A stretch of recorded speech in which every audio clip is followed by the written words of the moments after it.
Okay, in lesson 4.7, we're actually going to be graphing linear functions. It's actually the same thing as graphing a linear equation, except now we're going to use function notation instead of y. So function notation is written as f parenthesis x end parenthesis. We read that as f of x. It's just another fancy notation for y. It does not indicate multiplication, meaning it's not telling us to do f times x.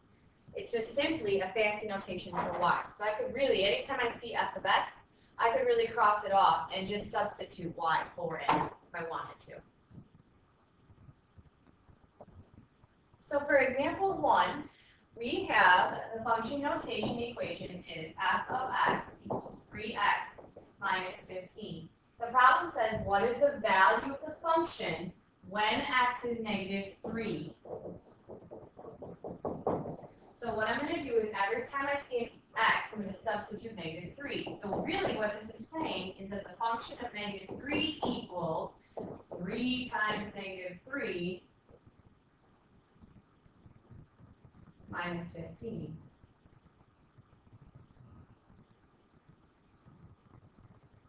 The smartboard is having last minute here.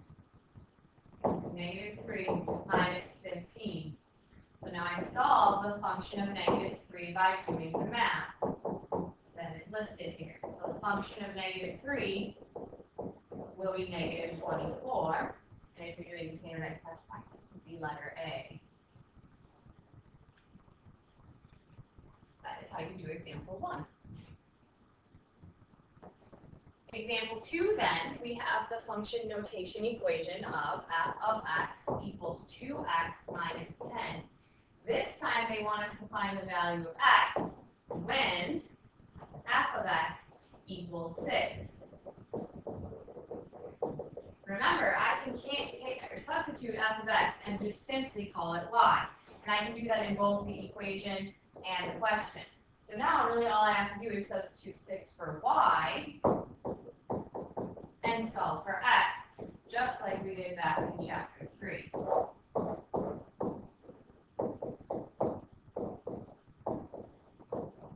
And your final answer will be x equals 8.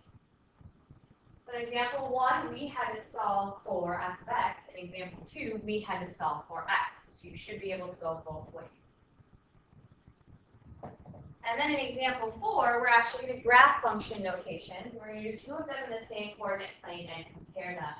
So the first equation that I have, I'm going to graph in black, is g of x equals x plus 3. I'm going to change that to y equals x plus 3. And then I'm going to find my slope and my y-intercept.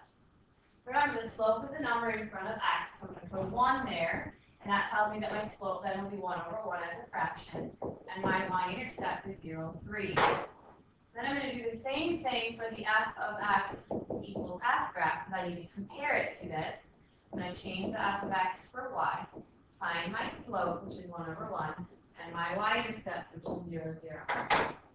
And now I'm going to graph both of these onto the coordinate plane, and then I'm going to compare them. So when I graph the black equation, I start at 0, 3. And then I need to rise 1, run 1.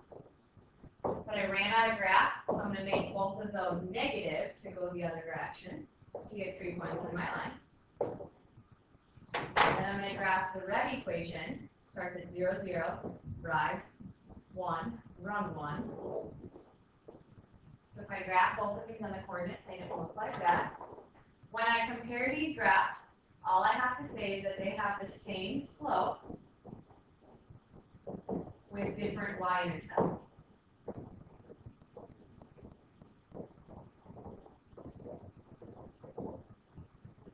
Being that they have the same slope, these two lines are in fact parallel.